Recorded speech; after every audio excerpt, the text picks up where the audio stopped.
day 2. Just arrived at Pegasus Bridge Visitor Centre. This is the first part of the D-Day operation where they captured Pegasus Bridge. Is there anybody else coming? Yeah, there's about 2 or 3 here left. No, are they coming here? Yeah. They're coming, are they? Right. Mark, if you're just listening, this is Mark, the curator. In his actual words, he said, "I've got nothing else better to do." So he's actually going to give us a tour, and if he doesn't know anything about this museum, it's time to chuck it. Over to you, Mark. Yeah. Well, first of all, welcome to the museum. Now, if you haven't noticed, can you see it's called the Memorial Pegasus, and you know it tells the story of the British Airborne. Six British Airborne, British and Canadian. There were 550 Canadian paras with the 11,000 British troops. Now, I'll explain what we're going to do if you want to follow. I'll take you into a room and give you a brief talk around the model. 5 minutes, I'll keep it short. 10-minute movie, and then we'll go outside and have a look at Pegasus Bridge in the park and a full-size copy of a Horsa, one of the British gliders, which is beyond the bridge outside. And then you'll have plenty of time to look around the museum. Do you do the restrooms before we start, or can you straight in? Right, if you'd like to follow me, and then you'll have plenty of time afterwards to look around the museum. Can I just say, the museum's run by an association, it's a charity, and all the artefacts, we don't buy anything, all the artefacts have been given by British Army, veterans, their families, French people, lots of French people coming in now with souvenirs from the war. So there are lots of personal stories around the stuff you see in the museum. Okay, so let's go and watch a film. You can sit down and it's a 10-minute movie to watch on the 2 screens. There are 2 screens. If you look up there, you can see the D-Day coast. You've been along the beaches yet? Yeah. So, troops landed on the 6th of June on the beaches. On the night of the 5th, 6th of June, the Allies dropped their airborne troops on the flanks. The 82nd and the 101st US Division, that's right, they were dropped on the western flank, and you see the western flank. And the 6th British Airborne Division, about 12,000 men, including the Canadians, they were dropped on the right-hand side where the parachute is, and you see on the eastern flank. And they were there to protect the eastern flank. And they had several missions to carry out on the eastern flank. I'll show you these briefly. First of all, 2 bridges had to be taken and held intact. Can you see? The bridge across the canal, which is well known, of course, once it was taken, and you know why, it was renamed Pegasus Bridge by the French in the village, not by the British. The people in the village who named it Pegasus Bridge. So they had to take this one, which is well known, because of the longest day. Yeah. But can you see there's a bridge across the river, which we don't talk about much, which was just as important. That's 400 yards east of where we are. In 1944, the 2 of them were the only crossing places between Sword Beach, that's Sword, and Kong, and you see down here, south, where the troops coming up from the beach. Can you see that? They needed both bridges to cross to get to the, of course, lightly armed airborne troops on the eastern flank. You can see where the paras landed. Can you see? There were 3 drop zones and a couple of landing zones for the gliders as well. Can you see? And they needed the bridges intact to allow the reinforcements to cross. So that was one of the missions. The second mission was for the 9th Parachute Battalion to attack the Nerville Battery and put the guns out of action. Because here they estimated there were guns of 150mm caliber. That's about the same size as the 5.5 inch, the big gun you saw outside. 150. In fact, they were smaller than that. They were 100mm Czech guns, Skoda guns, which don't make cars. They could fire down onto Sword Beach, so they had to be put out of action before the landings on the beach. 600 men were dropped there. 150 turned up at the rendezvous point with no equipment, but they managed to take the battery. But at the end of the battle, 65 men were left on their feet. Yeah, that's right. And the engineers, airborne engineers, I did see some of these. They had to blow up the bridges across the River Dees. Can you see? You see that low area? Can you see it slightly darker? Yeah, well, that was flooded by the German troops to stop airborne landings. And the engineers, supported by the Canadians, by blowing up those 5 bridges, they stopped the German reinforcements coming in from the east. And they also had to hold, you can imagine, this is pretty obvious for you, they had to hold the high ground in the centre here, can you see? Because it dominates the area. This actually became that long ridge, the eastern front line for the entire D-Day coast. So in fact, these engineers over here were dropped beyond what became the eastern front line. Oh, because that's Breville Ridge? Yeah, that's Breville, yeah. That's the Breville Ridge up there. They were hand-to-hand fighting up there for most of the summer. Now, one of the missions, of course, was the capture of the 2 bridges. Now, the men involved in this mission were airborne, but they weren't parrots. They were glider-borne troops. They were from the Ox and Bucks. Yeah, which is now the Green Jackets, now the Rifles, of course. 180 men transported in 6 Horsa gliders. If you look up here, we'll go and have a look at one later on. You can see a model of one up there, can you see? 6 of these were used, 3 of them for each bridge. And in each one there were 28 troops and 2 pilots. It doesn't look it from here, but they were large aircraft. A fully loaded Horsa weighed 7 tons. Yeah, but that's a small one. The British were using the Hamilcar for the equipment. You see that one up there? And that weighed 17 tons. That's about the weight of your bus, with you on it, to give you an idea. Fully loaded, 17 tons. But for this mission, the Horsa, 180 men in the 6, and they were commanded by a man called Major John Howard. Yeah, you'll see him in the film in a few minutes. Now, the gliders couldn't glide across from England, it's too far. 90 miles of sea. And you can imagine a 7-ton glider couldn't glide for 90 miles. So can you see they were towed by British Halifax bombers. They took off from near Blandford in Dorset at 11 p.m. on the 5th of June. It took 69 minutes to fly over the Channel. I took off at 11 p.m. At 9 minutes past midnight on the 5th of June, or the morning of the 6th of June. You know, that's 7 hours before the troops landed there. The glider pilots released the tow cables, not the tug pilots. It was a court-martial offence for an Allied tug pilot to release the tow cable. I'll tell you why when we go outside. Okay. And they released them about 10 miles off the town of, can you see Cabourg? Yeah. 10 miles off the coast, which enabled the tugs to turn and fly away. So the Germans had hardly heard the engine noise of the tugs. Because when the gliders flew in, there was no noise. So the Germans didn't know they were coming, so they didn't have time, as you see, to blow the bridges up. And they used a gap on the coast. For some reason, there was a gap where the Germans had put no anti-aircraft defences. And it was often used by the Lysander pilots, you know, bringing in the SOE, the agents at night. They'd come over the same gap.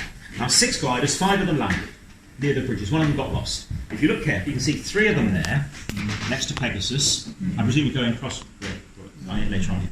But can you see 2 next to that bridge? There should have been another one. It was midnight. You know, there was nobody on the ground guiding the pilots with beacons. The Pathfinders hadn't arrived yet.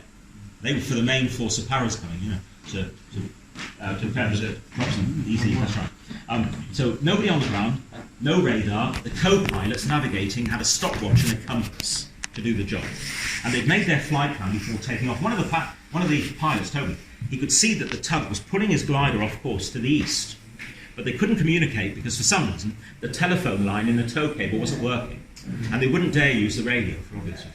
So they released the cable off the coast, but he wasn't in the right place, the pilot.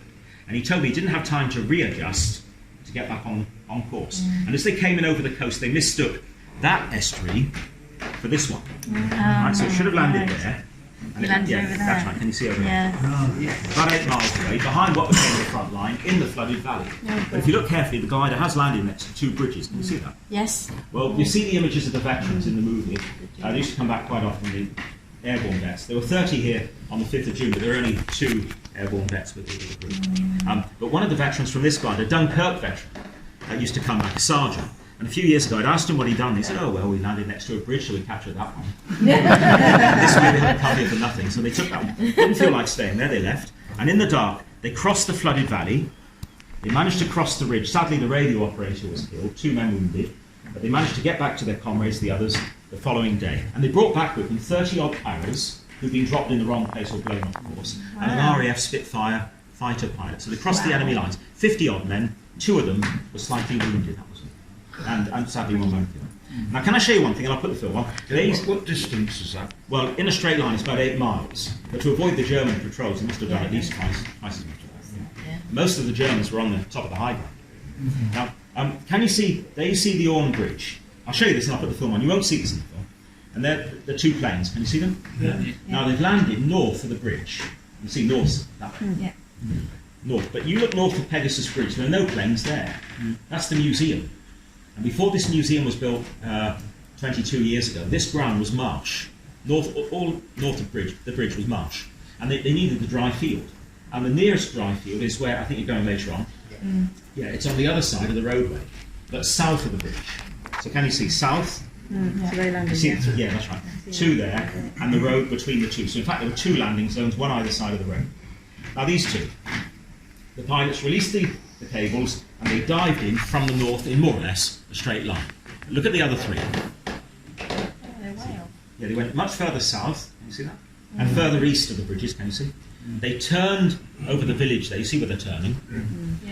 You know, in a plane, of course, the pilot sits in the left-hand seat, the co-pilot in the right. And there were always 2 men flying a fully loaded 7-ton glider. 1 man couldn't fly this. You know, this really was, they were putting on cables.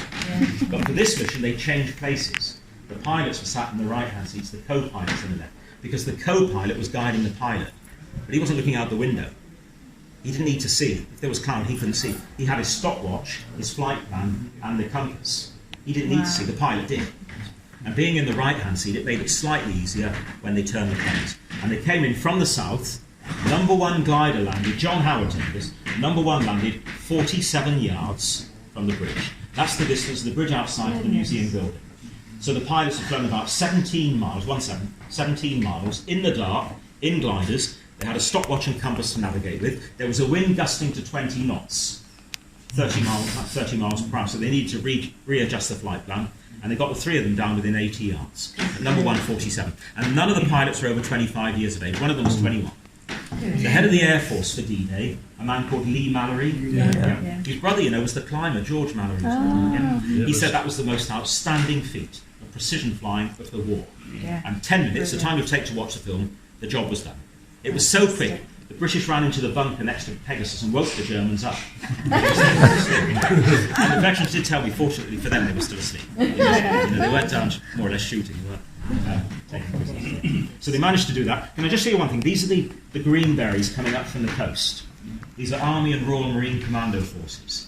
Lover's Commandos. Yeah, you can see Lover up there on the left. Can you see? Yeah. Scotsman. He didn't land wearing a white sweater. I mean, you've seen it in The Longest Day. The Germans would have seen him coming in miles. Dressed like anybody else. No rank insignia. The men knew who he was, and he didn't rank insignia. It was forbidden to salute an officer on the front line. And can you see, being a Scotsman, you have this personal pipe. He's a guy up here, 19 years of age, with very long. And there you can see him coming off the top of the landing. And Lover's there. And they didn't wear helmets, being green there. So they wore their very landing. Well, the piper played them off the bridge. The pipes are in the museum. The piper played them off the bridge and up to the bridge, off the beach and up to the bridge. And the veterans on the bridge have told me, the airborne vets, that they can remember hearing the pipes.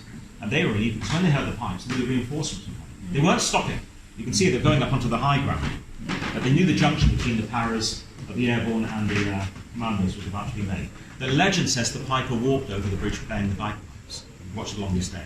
But I knew the piper well. He told me he ran across Pegasus. You can't run and play bagpipes. It was far too dangerous. When you go across to look at the landing zone, you see there's a magnificent chateau down on the bank of the canal. And in 1944, that was a maternity hospital. And the British knew this.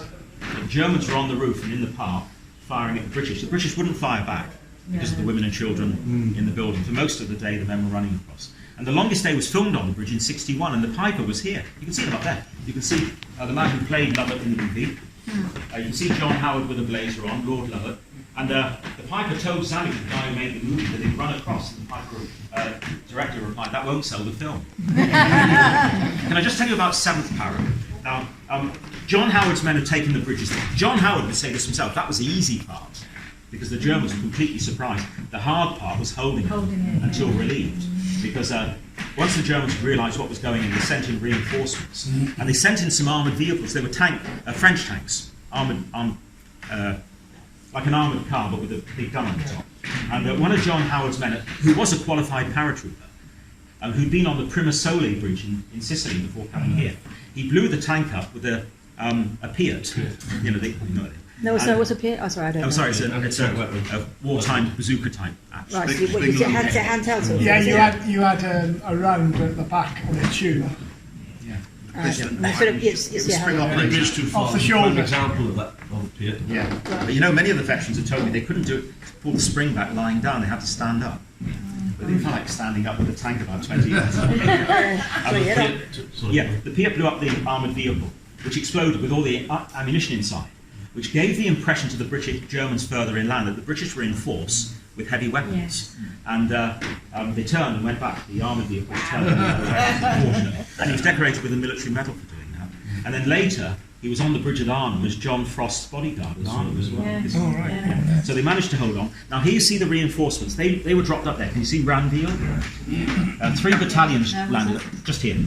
All right, okay. The 5th Brigade, 3 battalions. The 13th, the 12th and the 7th. And the mission for the 7th was to get down and reinforce John Howard's men on the bridge. And they were down by about 2 o'clock in the morning, so it took them about 90 minutes to get down. So John Howard, for 90 minutes with his men, lightly armed, were defending the bridges. Commanded by a distinguished veteran, soldier from North Africa called Pine Coffin. Pine Coffin. You don't know this. Sun took this, and there's a photo in the museum. He jumped wearing cowboy boots and spurs. I'll show you the image later on. Take a seat, watch the film, then we'll go outside. Thanks a lot. The Germans had placed the charges on the bridge, and they were not under the bridge. Can I just show you this? People come in quite often with souvenirs, and a lady came in last week, a Welsh lady, and this is this is one of the hunting horns which was picked up, used by one of the British officers of 7th Para, and he dropped it on the drop zone, and she brought it into the museum last week for put in the museum. The Paras wanted to take it back to Colchester with them. Now, can I show you how the bridge functioned? Now, when the ships come up the canal, you were waiting quite a long time there, because there's probably a large ship coming up. Yes. 20,000-ton ships can sail up the canal. That's as big as one of the ferries. The bridge keeper took the clamps off the end. Yeah, no, yeah. Do you want me to hold that? No, that's all right. He's not daft. Yeah, they took the clamps off, and the 200 tons of concrete and the counterweight, with no motor, lifted the bridge up to 40 degrees. Amazing. So the bridge wasn't balanced like this, it was like that. And at 40 degrees, the electric motor would start to lift it up almost completely, not completely, because if it went vertical, it would lock. So it was a slide angle, the bridge keeper would put the clamps on to hold it in place, the ship sailed by, and automatically it would come back down to 40 degrees. And he put the motor back on, and the clamps to stop it springing up. If there was a power cut, there's a petrol motor, it's still there, in the cabin up there where the window is, can you see? Yeah. And if you look at the cabin, it doesn't tip, it moves back. It doesn't tip because it has the motor in it. But it was permanently warmed up, 24 hours a day. Because can you imagine if the ship was coming and there was a power cut, the ship wasn't stopping, and the bridge keeper couldn't wait a couple of minutes to warm the motor up, it had to start and function immediately. If that didn't work, 3 men on the walkway, 3 on the other side, 6 men with a winch, and they could winch the bridge up like this. Yeah, it took 4 hours to get it up from 30 degrees. So if we're going to stand outside, I'll just put this away. She brought in the medals of the grandfather as well. I'll tell you why the bridge is here, and then we'll go up and have a look. Now this is, of course, this is Pegasus Bridge. It's not a copy. When we go up, you see the impact of the shrapnel on the bridge. It was built in put in the canal, on the canal in 33, taken off the canal in 93. 60 years old, it was worn out. Being a drawbridge, of course, you can imagine the mechanism at the top was breaking up. Replaced by the same type of bridge you see later on when you go across. But the new one is the roadway is 10 metres longer and 1 metre wider for the bigger vehicles to cross. You know, Pegasus Bridge was to be destroyed. And the association here, along with veterans of all nationalities, including the German colonel you saw in the movie, and the French also, raised the money to restore it and have it put in the park of the museum. It's been here for 22 years. It belonged to the French government, so legally, you know, the officials couldn't give it away. So the museum bought it for a symbolic £1. No.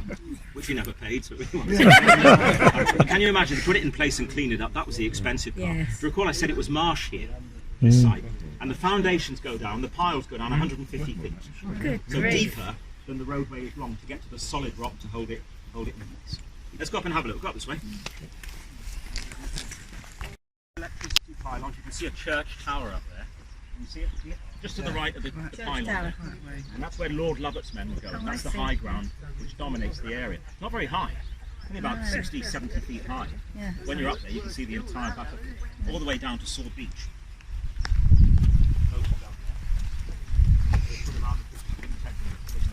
Shot 17 German planes down there.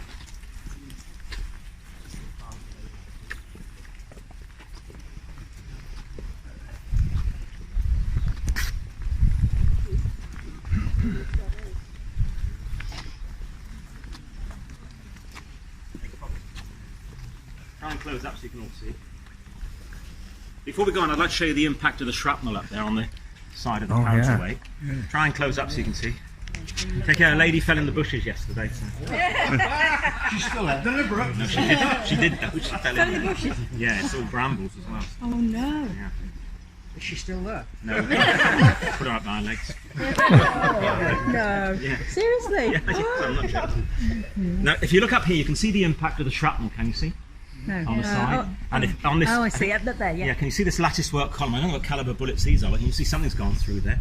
Yeah. 50 calibre. Crikey. And on the ladder as well, can you see the holes on the ladder? So the bridge is covered in shrapnel marks. Now this bridge was across the canal in exactly the same bridge you can see over there beyond the flags.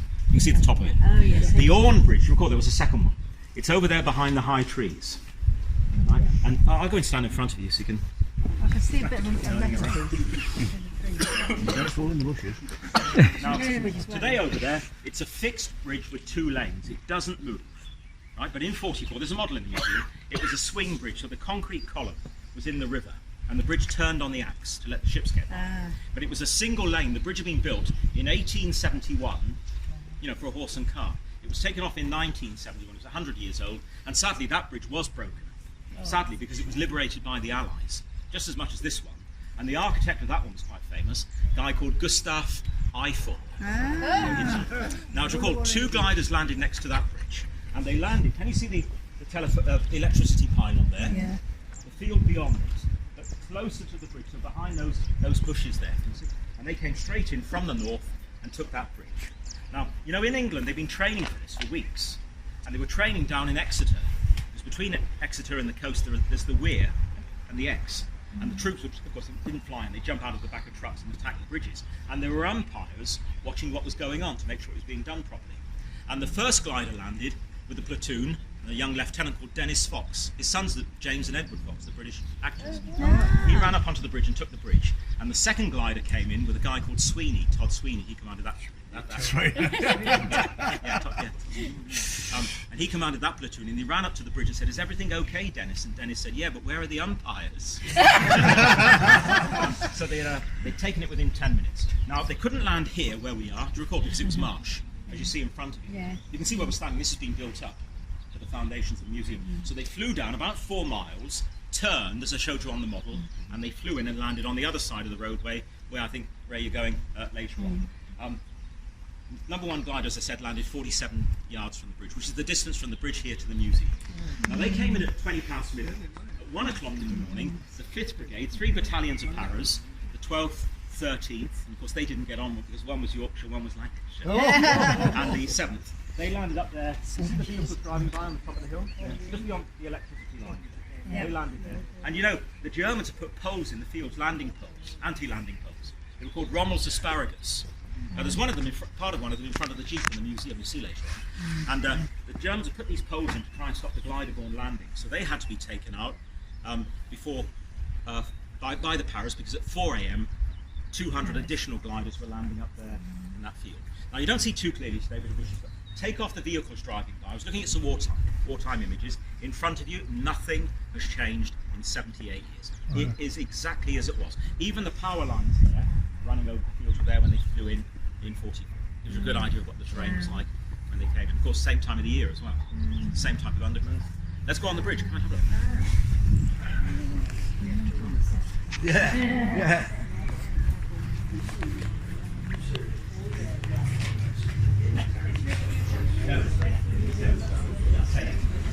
Have a look over here. Can you see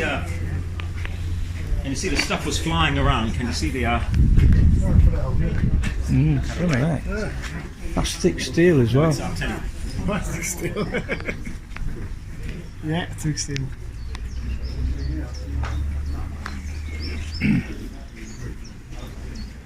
You walk in the steps of John Howard. Yeah. On this bridge, you're on this bridge. You walk in the steps of John Howard. I think it was wooden then, the actual thing. Yeah, it must be wood. What? See where the grenade's gone, look. Camera filming the actors. Why is the actual filming? Remind everybody on the picture of everybody on the bridge. What would you do if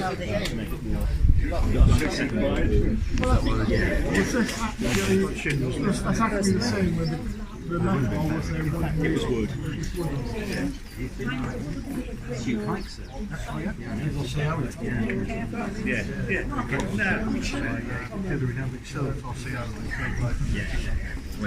Now, can I show you? Can I just show you this, and then we'll go and have a look at the glider. The bridge is wartime, as you can see here. You can see the impact of the shrapnel. And look on the other side. There's lots on the other side. Can you see? So the bridge is wartime, with the exception. Somebody asked me. With the exception of the steel we're standing on. This steel was laid in 1964. So for 30 years, 33, 60, 64, it was oak decking.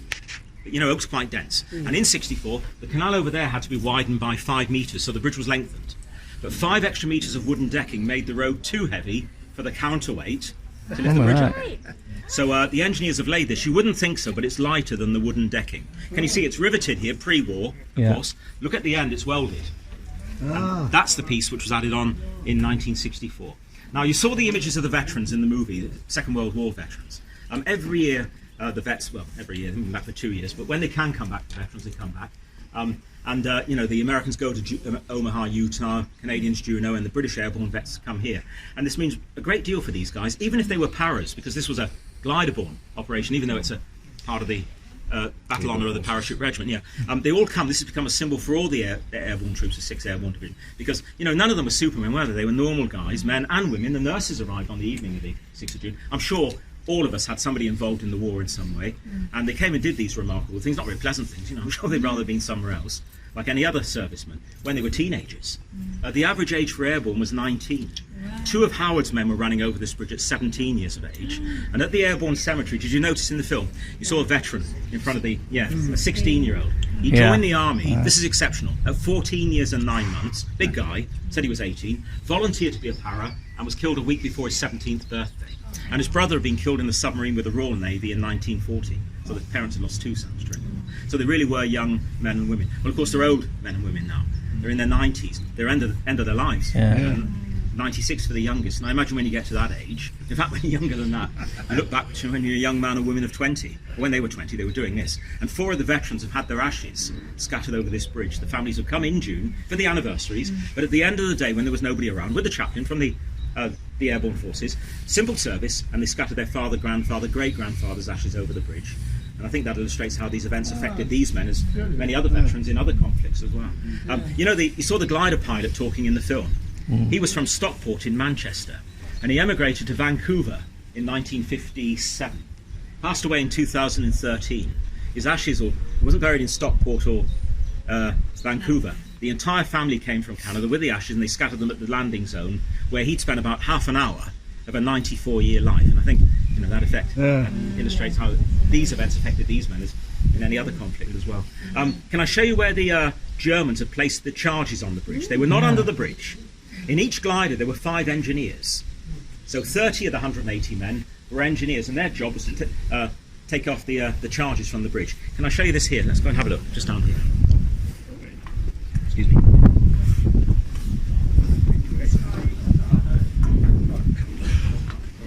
Can you see here? You see the holes drilled? Yeah. Yeah, on the other side as well. They were placed there in tubes, right? And do you recall I said the bridge was balanced like this? And by sectioning the bridge there, the roadway would snap and fall in the canal and block the canal. So the engineers couldn't put down a Bailey bridge, for example. And the counterweight, no longer having that piece on the end, would swing up, and the 200 tons of concrete would end up on the roadway. And with marsh on either side, you can imagine the troops were going nowhere. But there were no charges in the chambers that evening. Most evenings, you know, the Germans didn't stay up to guard this bridge. 2 French retired customs officials, 69, 74 years of age. So you can imagine they weren't too pleased about this. They were guarding the bridge. And when the Germans went off, they took the charges and put them in a command bunker next to the bridge, because as they were accessible, the Germans thought that the French resistance would come and take them and go and blow something up elsewhere. I know it sounds incredible. Can you imagine the complacency and the routine of doing this job every evening? Some of them have been here for 18 months. Now, follow this girder up. Can you see the large girder? Follow it up to the junction. See the dent? Yeah, can you see the dent just above the junction? Now, that was made by a bomb on D-Day. Howard took this, and he said it was still dark. I don't know if you noticed, but at 5 a.m. here, it's daylight. So it's before 5 a.m. A German bomber flew up the canal, dropped the bomb on the bridge, it hit the column, ricocheted off, hit the bank and broke up on the bank of the canal. Now we don't know, maybe the bomb had been sabotaged in the factory. I think it was dropped too low. You know, they had the spinner mechanism to fuse the bomb. And if it had been dropped too low, the spinner wouldn't have time to fuse the bomb. Can you see that's been pushed up? Well, to have done that, it was coming in horizontally, and the top of the bomb ricocheted off as it was coming in. If it was coming this way, it would have probably have gone off. Can I just tell you, there were 2 Germans guarding the bridge that evening. There weren't Frenchmen on the bridge that evening. 2 Germans. One of them fired a flare. He was shot. The other one was 16 years of age. He ran off into the village, and he's still alive. But yeah, can you imagine? He didn't want to be in the German army anyway. He wasn't staying around to be shot by the British. He ran off, and he was captured later on. And he told the British that he'd heard the gliders landing. Can you imagine 7-ton gliders landing in a rough field? When you go across, you'll see 70 miles per hour. They broke up. Yeah, but while this was going on, an Allied bomber formation had flown south of Caen to bomb a munitions factory, and the Germans were convinced it was a piece of an Allied bomb. A bomber which had been shot down when they heard the gliders landing. That's why they didn't react immediately. And when you go across there, the other side, you'll see the land drops down. So in fact, the Germans were looking over the tops of the wings. They didn't come up over the bank. They would have been seen. They were lower than the level of the view of the Germans, so they didn't actually see them in the field. Wow. And you know, the veteran came back, the German veteran, for the 60th. And the glider pilot I was telling you about, I was always making jokes. He said they met each other. I was with them when they met each other. And the glider pilot said to him, "I'm sorry I missed you in 1943. And you know, the German wasn't sure if he was joking. Well, no. Now, two men, I should have told you, 2 men were lost in the operation, sadly. You know, the brigadier predicted of the 180 men, he said 75% losses were acceptable. But Eisenhower said that of the 150,000 men who landed on D-Day. Because, you know, if they didn't get this right the first time, coming back in. Yeah, 2 men were lost. The 3rd glider landing, when you're looking around, you see the images. Number 3 glider shot past number 2 and was going to hit number 1. And the pilot, a guy called Barkway, he managed to, his daughter was here last week, managed to turn the glider to avoid number 1. It snapped in 2 behind the wing. We think the man fell in the marsh. When you go across, you see, knocked out, and was found the following morning face down in the marsh. His rusty Bren gun is in the display case in the museum. The bullets are still in the magazine. And the other man lost, Lieutenant Brotheridge, his daughter was here last week. He led the charge over the bridge and was mortally wounded. He died on the other side of the cafe. Yeah. And he didn't have to come here. His wife was pregnant.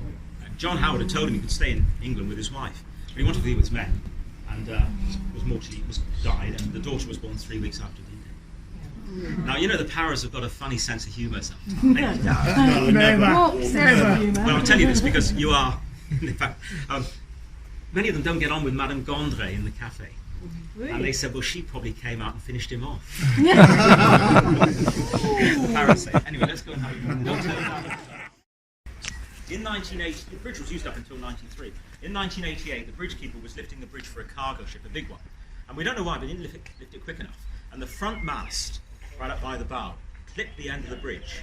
And this was, can you see, this all had to be replaced. That's why it's welded and not riveted. You won't believe this.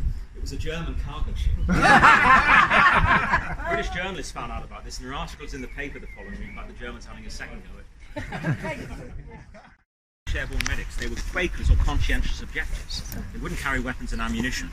And before coming here, many of them were in the bomb disposal teams in England.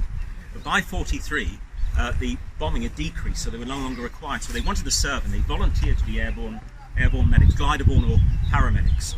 And you know, you can imagine, when the shelling started, everybody was calling for a medic, and these are the young men who had to get out of the trenches and go and help their wounded comrades.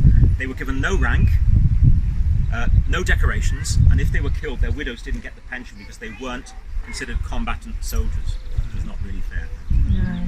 Although one of the Canadian medics was awarded, the Canadians insisted about this, he was awarded the only 6 airborne VC, and he was awarded the VC for the Rhine crossing, you know, varsity into Germany in March 45. And you see a copy set in the museum of his decorations. Now, can I show you this? This is of course, a Bailey Bridge, designed by a British civil engineer, Donald Bailey, who was a railway engineer. And they were designed at Christchurch in Dorset. And these are the temporary bridges the Allied forces built, because, you know, the pre-war bridges, they weren't designed for 30-ton Sherman tanks. A Churchill tank, you know what it looks like, they weren't very good, but they weighed 45 tons. That's twice the weight of your bus loaded. So the Allies laid these, and this piece was actually laid in Normandy in 44. It was taken off the river in 2001. Yeah, 57 years of use. And you can see it needs repainting, but it's not badly rusty. And it was to be broken up, and the museum saved it because it's not airborne. But the first Bailey Bridge in northwestern Europe, 1,500 were built, 2,000 in Italy, but number 1 went up next to Pegasus. Because can you imagine, these 2 weren't enough for the tens of thousands of vehicles which were coming up from the coast. And can you all see on the panel, from Sword Beach, Ouistreham, you know, that's where the ferry comes in from Portsmouth, to Caen, 17 Bailey Bridges were laid. Each one had a name. London 1 was the first one. There was a Monty and Churchill bridge in Caen, and you know what, of course, and some of the senior engineers had bridges named after them. Reynolds was a Canadian engineer. And you know, the engineers, they could build these things quickly. The horizontal piece you're looking at, that's 60 feet long. This is the average time, 40 sappers, 40 of course, I need to tell that to the others who don't know what I'm talking about. 40 engineers needed 2 to 3 hours to put up 60 feet of bridge. The wartime record for 90 feet. That's the entire piece you're looking at, with a piece, the raised piece. Can you see the decking down? We've left it like this so you can see the different stages of construction, but 40 men had 90 feet of bridge up and being used 39 minutes 41 seconds. Wow. The heaviest piece is the girder underneath, 500 pounds. They weigh 500 pounds, but there are 6 holes along the girder. The men had poles like this, which they push in. So can you imagine a dozen men, although a British veteran engineer, I think he was joking, he said 12 Englishmen or 6 Maltese. They wouldn't lift them up like this, they get their arms up, they would lift them up and put them into place. And 6 men would lift the side panel like this. 2 there, and 2 behind. So if the men could lift the heaviest pieces, they didn't need heavy equipment such as a crane to build these things. They could build it entirely by hand. And can you see it's mounted on wheels, on rollers? You can see there, you might be able to see more clearly. So on one bank, put the bridge on the rollers and then add pieces. And they could slide it by adding pieces down the bank onto pontoons and across. But if a waterway wasn't wider than 40 yards, 120 feet, they could slide it from one bank to the other bank with nothing underneath. There could be 120 suspended feet of bridge. But to keep it suspended, for each yard of bridge suspended, they needed the yard back on the bank as a counterweight. So 40 yards of waterway, 80 yards of bridge, even a bit more. But can you imagine it dropped at the end slightly? And to avoid the bridge hitting the far bank, they added the raised piece. So even if the horizontal piece was lower than the other bank, they knew that raised piece would always be slightly higher. And if they needed to, they could pull the pins of the axe, it would drop down and put the pins back in. This isn't strong enough for a tank. Couldn't support a tank. It's a single panel, single story. They could be doubled or tripled, and they could be 2 or 3 stories high. So can you imagine the strongest with a triple, 3 stories for 3 panels. And there were discs at the entrance of the bridge indicating the maximum, yellow disc, the maximum weight. And each vehicle had a yellow disc with the weight of the vehicles. And there were military policemen making sure, you know, the troops respected the distances. Can you imagine jeeps could come across closed up and faster? A tank would need a bigger distance and a slower speed. But can you see the troops couldn't cross at the same time? Can you imagine if there were dozens of trucks coming across, or tanks? So walkways were added at the end of the girders on either side, so the troops could cross on the walkways while the vehicles were crossing the main. Come and have a look at the glider. Yeah. Can get down here. Bailey applied for a patent. Makes some money. And as it was for the war, it was £200.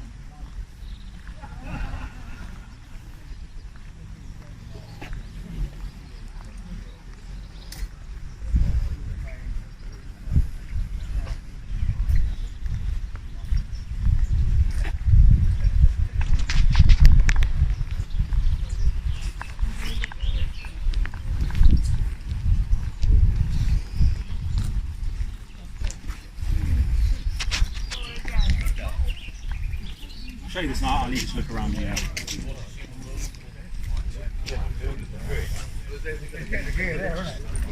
It's not much shorter than a Hercules, is it? It's massive. 737. Yeah. I'll talk to you here, then I'll leave you to look around the museum, and if it's possible before you leave, maybe a photo of you all together. That'd be nice for our Facebook page. You're not supposed to be here today. Don't be on the phone. Well, I say that to the military sometimes. I'm not really supposed to. Can I show you this? Now, this is a full-size copy of a Horsa glider. They were designed by a man called Neville Shute, an Australian author. Yeah, he designed it. That's right. Yeah. Now there were 3 types of glider. There was the Waco, the American glider. There's one of them at Sainte Mère Église. I don't know if you're going up there. Yeah. And you saw the. It's 2/3 the size of this. This is the Horsa, British. Although the Americans were using some of these. And then the Hamilcar, the big one, for the equipment, weighed 17 tons. That was square. You'll see the images in the museum. The cockpit was on the top. Now, 4,000 of these were made during the war. They were used in North Africa.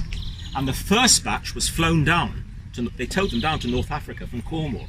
30 took off down to Morocco in North Africa, and then to be used in Sicily. 27 made it. 3 of them came down in the sea off the coast of Portugal. And one of the pilots told me they were picked up by the Portuguese Navy and spent 2 weeks in Lisbon. No blackout, plenty to eat, plenty to drink. Portuguese girls. They said they had a great time. Yeah.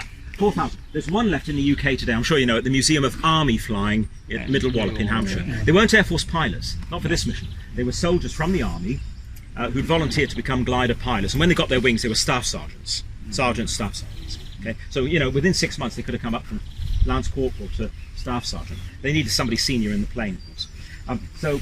One left. When you're looking around in a few moments, you see lots of pieces of glider on display, small pieces. The large piece over there, can you see? That's a real piece which the Army sent across from Middle Wallop. But the small pieces you see were picked up by Norman children who are now in their late 80s. Can you imagine? 78 years ago, they were kids of 10 years of age. Even the children are old now. They were lying in the fields, 352 here, and it was fun for the kids to play in the remains of the gliders. They kept souvenirs. The farmers would take pieces such as the tyres. The Army, the REME teams from the Army recovered the instrument panels. They were valuable, and the flaps. Now, for some reason, they took the flaps back to England as well. But what was left, wooden canvas, they were burnt up because the farmers couldn't put the crops in the fields with the remains of the gliders. And, you know, people wanted to get on with their lives. They wanted to try and put this behind them. I mean, it was bad enough elsewhere, but to give you an idea, Battle of Normandy, 6th of June, D-Day, 22nd of August, 77 days. On average, every day in Normandy, over 750 soldiers were being killed. That's a soldier killed every 3.5 minutes for 77 days. 11,000 civilians lost their lives in Normandy. You know the images we're seeing of Eastern Europe at the moment? Yeah. This was going on in Normandy, often by the Allies shelling the towns. Caen was destroyed to 90%, 3,000 civilians killed. Yeah. And the German losses, we don't know. Because can you imagine, the Germans put in the ditch and forgotten about. But 80,000 have been found, but we estimate between 80 and 200,000 Germans were killed. So, you know, people really did want to try and get on with their lives and rebuild their lives. So this wasn't kept for historical reasons. Now, this is made of wood, it's covered in fiberglass, and we had it made for the 60th anniversary of the museum, because we knew many veterans were coming back for the 60th, for the only time in 60 years. You know, one of the veterans came back, one of John Howard's men, who was in one of the gliders, and he asked if he could go in the glider, and he asked me to close the door behind him. And he stayed in there for about 15 minutes. All these memories. So, we had it made. Now, 28 men could go inside and 2 pilots. That's the maximum. There was space for 50 men, but the space wasn't the problem, it was the weight. Usually 24 and 2 pilots, but Howard told me he wanted more men on the ground. So he managed to pack in 4 extra men, but he had to weigh them. Yeah. He told me he didn't weigh the officers. You don't weigh officers. But he weighed the men, because can you imagine, they all tried to take a couple of extra clips of ammunition, a few grenades, a mortar shell. And can you imagine 28 men with 10 kilos extra each? Unplanned for. That's a quarter of a ton. He told me he was weighing one of the young men on the scales, and another one walked by him with a bucket he'd filled with grenades. Can you imagine, about 20 odd kilos of extra weight? And the pilots could see all this stuff going in the gliders, were getting concerned about the weight. So 28 men, 2 pilots, or a jeep with a trailer behind it, or a jeep and a gun, 6-pounder. 6-pounder. Yeah, you know, the anti-tank gun, which weighed 2 tons. The gun charge weighed 6 pounds. If they were troops only, they go in the entrance, which is open. Because you wouldn't get a jeep in there. Look across the top of the door, there's a bar, and follow it down, you can see there's another door. Oh, yes. You see that? Yeah, the hinges are at the base, so the entire structure would swing down from the top. The men would push a wooden ramp, larger of course, and once they cut the bumper down and taken off the foot plates because it was too wide, they could drive them to the top. They couldn't drive them in, the turn was too sharp. But they couldn't lift them, but they could slide them around the corner, and the guns also. But it took about 40 minutes to load one of these. Can you imagine, in Normandy they couldn't spend 40 minutes unloading it, but the Germans around. So the front of the jeep was facing towards the back of the plane. You know, if the gun was attached, would you believe this? The arms of the gun, you know, which open at the back, they could slide part of the arms under the jeep. But even by doing that, the muzzle was in the cockpit. The pilots had to climb over the gun to sit down. And the veteran pilots have told me... You must have broke his arms trying to steer them. Well, would you believe? They told me they didn't mind 20 odd men behind them. They didn't like 3 tons of steel. Because if it broke loose on landing, they knew which way it was going. You must have come down like a meteor. Yeah. That's why the cockpit on the Hamel car was on the top, because all the equipment was underneath, and if it broke loose, it shot out from the front. Put the cockpit on the top. So the jeeps came out the back. Can you see there's a bar running along the fuselage? Not too clean. We're doing some work at the moment. Where the bar stops near the wing. Inside were 8 bolts in sockets around the fuselage with split pins. And once the glider had landed, the men would pull the pins, slide the bolts, and the tail would drop off, and they'd unload from the back. But in England, when they were training in a rough field, at about 70 miles per hour landing these. If they hit the ground hard, sometimes the tail would fall off on its own. That wasn't a problem, it was taking it off anyway. The problem was if it twisted, the sockets were no longer aligned and they couldn't get the bolts off. So to be absolutely sure here, to make sure they come off, the technicians from the Air Force placed explosive bolts, explosive charges on the bolt. The glider had stopped on the field. So the front part, which had equipment in it, left the tail which was empty a few metres behind. So they didn't need to move the tail to get the equipment up. Underneath the Jeep, 2 steel ramps. You see them with the Jeep in the museum later on. They pushed the ramps and the Jeeps came out the back. And you know the men were sat in the Jeeps with the engines running as they flew into Normandy. They were warmed up and ready to come out quickly. Can I show you 2 things, and I'll give you time to look around. The black and white lines. Now, these are the invasion markings, of course. I'm sure you know. The Allies put these on so the Allied gunners on the ground wouldn't fire at their own aircraft. Of course, the Germans could see them. They were firing anyway, because if there was a plane flying around, they were pretty sure it was an Allied one. It wasn't that German. Before landing here, as you know, the Allies flew into Sicily. They took off at night, flying over the sea, and the Allied ground forces were being brought towards Sicily in ships, and there were no markings, and the gunners opened fire on the planes. 71 gliders ended up in the sea. Now some of them were shot down. Some of the young tug pilots who'd never been in, I'm not making a judgment, I'm telling you, when they came under fire, they'd never been in action before, they released the cables miles off the coast and flew back to North Africa. Too far. The gliders landed in the sea, the men were drowned in the gliders. 289 men were lost. And after what happened off Sicily, it became a court-martial offence for the tug pilots to release the tow cable. It was always understood the glider pilot released the cable. Well, to try and avoid being shot down here, the men and women in England, the Queen also, you know, when she was in the army, they put the black and white lines on the glider, the bomber and the fighter planes. There's no exact figure, but most of us agree on about 11,500 planes. I've seen the bill for the paint. 90 tons were used. If the men and women had started painting weeks before D-Day, can you imagine the few German reconnaissance planes flying over the UK would have seen what was going on. They could have copied the Allies, which they did later on. They didn't want them copying for D-Day. So it had to be done just before D-Day, planned, as you know, for Monday the 5th of June. On the weekend, Saturday, Sunday, 3rd, 4th of June, the men painted on the 90 tons of paint. Now can you imagine, 19 years of age, they were given a tin of paint and a floor brush and told to get on with it. And you see the lines are wavy. Yeah, that's how, you look at the images in the museum, they didn't have time to put tape down and have straight lines. And who cared at 1,500 feet if the lines are straight or not? Can I just mention something about Arnhem?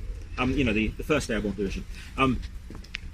We had a problem a few years ago with the wooden wings, the black and white lines, and the midday summer sun. There's up to a 15 degrees Fahrenheit temperature difference between the white lines which reflect and the black lines which absorb the heat. And I thought, well, if we were having problems with this one, did they have the same problem in 44? And they did. The wooden wing planes, Mosquito, the gliders, they started warping. And to avoid it, the men and women painted over the lines on the tops of the wings with the camouflage colours, so there was more or less a standard temperature across the top of the wings. You look at the Arnhem gliders, some of them had canvas put on the top to avoid the temperature difference, but the majority of the Arnhem gliders don't have lines on the tops of the wings. That was September, of course, and they were painted off to avoid this temperature difference. Can I show you one more thing? Come and have a look at the tyres. I'll show you the tyres. We paid enough for them, we had to buy these things. You've got birds nesting. Yeah. Oh, really? Oh. Yeah, so they look like, Going in and yeah, you could hear the babies, couldn't you? Twerking. I didn't tell you, these tyres were on an come back, 82nd Airborne glider which had landed near St Mary Lees, you know where the Harrow landed on the top of the church? And a farmer there had picked them up and had been using them on a cart, and he had to buy them off the farmer a few years ago. Formula One prices. This is a shock. Oh, can you see they're smooth? They're slick. This is a shock absorber like on a bicycle, but this is a fixed undercarriage. It stayed like this in flight, and if there was a tread, there would be more friction, more rubbing in flight, and that's why they're slick. So there was less friction rubbing as they in flight. This is a shock absorber, so when they hit the ground, the tube at the base would slide up, hit the rubber rings to absorb the shock. Can you see, held on by pins? And if they hit the ground hard, this could shear off, and the glider would ricochet down the field at about 70 miles per hour. And to try and protect the belly, if you noticed underneath the ski, a huge spring, and that spring was there to take the shock if this had broken off. The pilots have told me they tried to keep it on, because for this there was a compressed air pneumatic braking system. Had compressed air cylinders in the cockpit, which wasn't the best place to put them. And when they flew into Arnhem, they put them somewhere else, because in the cockpit, if the bullets hit them, compressed air, they blew up. They send the air down the tubes into the braking system, and you know the jacks to lower the flaps on the wings? That was compressed air also. These are baggage compartments. Well, you know the parachute containers, the long steel tubes. 4 para containers could go in each wing with no chutes. You know, they had the different coloured chutes. 4 containers with no chutes, and once they'd landed, the men would open up the hatches and unclip the containers and take the equipment to the men defending the bridges. And this was the job for the glider pilots at this operation, to take the containers down and take the ammunition to the men defending the bridges. But they were told to stay back from the front line because their duty, as soon as they could, was to get back down to Sword Beach and on a ship back to England, because they were soldiers, of course, but they were too valuable as pilots. So they wanted to get them out of Normandy as soon as possible. And then, of course, they had to fly into Arnhem, where the losses were enormous at Arnhem. Can I just say about the paras? You know, I don't know how much you get today, but a British paratrooper during the war got 10 pence a day extra for being a para, all ranks. The men in the gliders got 5p a day extra. And I knew a guy who was a captain in the Ox and Bucks, and when he found out many of the troops didn't want to go in these. When he found out he was going in a glider, he volunteered to become a parachuter. He did parachute training. He wouldn't go in a glider. He became a para. You know this Yes, glider. Yeah. Did you get any advice from any former glider builders? Yeah. In England, the Mosquito Museum has the plans Right. for this, and they gave the Mosquito Museum loaned the plans on the condition we didn't try and fly it. I wouldn't go up in this one. We wouldn't get it off the ground anyway. Maybe just one more thing which is interesting you might find. Let's go and have a look at the real piece and then I'll leave you to look around. Are you going up to the Airborne Cemetery later on? Yeah. Can I just say one thing? When you go up to the cemetery, you'll see the standard Commonwealth war graves, cross of sacrifice, but you'll also see a concrete cross, and it was actually poured in June 44 by the Royal Engineers. They actually made it. But you look around the base, there are 4 compressed air cylinders. It's been there 78 years. 4 compressed air cylinders, and the chain, the original chain which we used to attach the jeeps to the gliders, are still up there today. Yeah. Getting them to eat in, yeah. So this is a real piece of a glider which the Army Air Corps has sent from.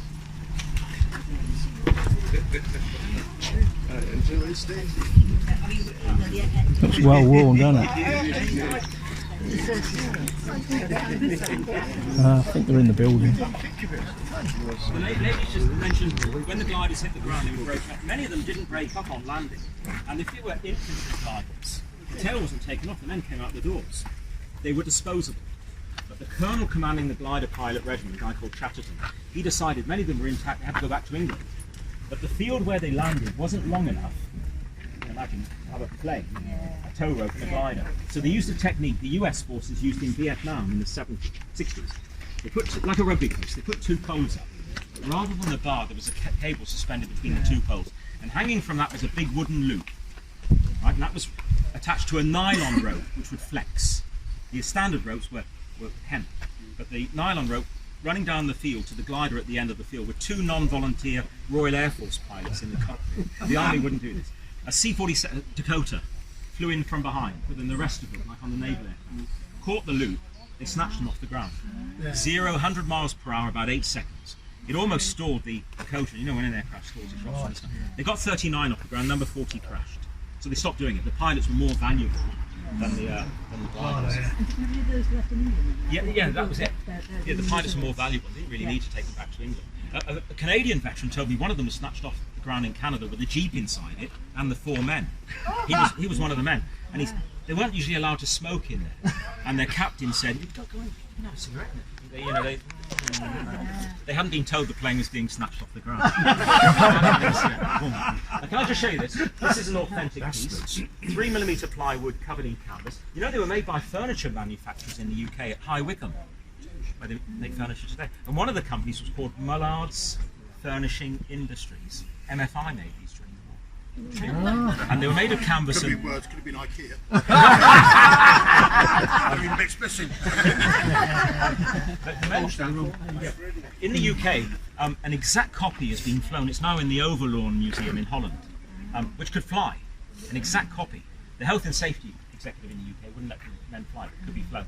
And they made it to the same specifications at RAF Shawbury, you know, in Shropshire. I don't live far from it. Yeah, the RAF Flying Helicopter School. And but the men didn't know how to put the canvas on the fuselage. It was stitched on by ladies during the war. And then a dope, a liquid, was added, like the First World War biplanes, which shrunk the canvas to the framework. And they had no idea how to do this. So an advert was put on the TV and on the radio. And one Sunday morning, at the RAF gates, 4 90-year-old ladies turned up with their wartime needles to show the men how to stick the camera. We've got the needles in the museum, the lady told me this. I think we'll leave it there. Have a look at it.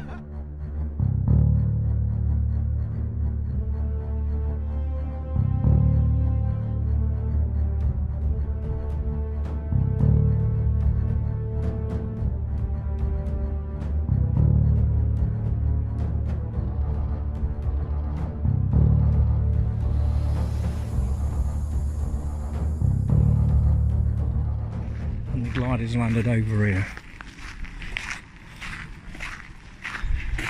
and each glider is marked with its own stone, and the first glider was less than 50 yards away. It crashed through the barbed wire, so they didn't need to cut through that, and this is where it landed. And then the other one landed there, just there and there. So this is number 1 glider.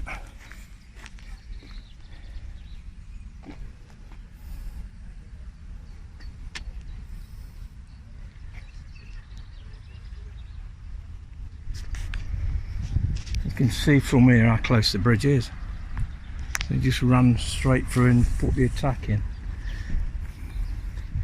There's the main memorial to John Howard and his men.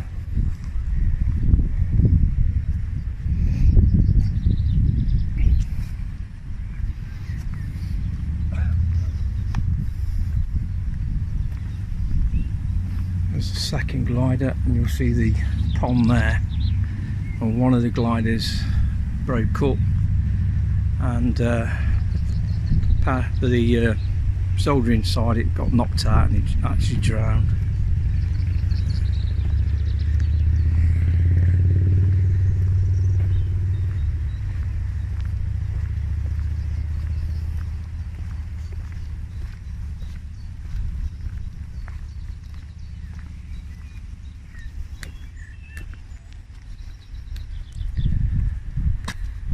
Lieutenant R.A. Smith, piloted by Staff Sergeants Bartway and Boyle. Peter Boyle, he was from Nottingham. He's no longer with us, but this was where Peter's glider landed. Also carrying Captain J. Vaughan, Royal Army Medical Corps, and 28 soldiers landed on this spot at 0018 hours on the 6th of June 44. And from here they're probably just over 100 yards away. Still pretty close going. And third glider is over here near the pond, so I would imagine this is the one where one of the troops got killed when he drowned. But even from this spot, it's probably no more than 120, 130 yards from the bridge.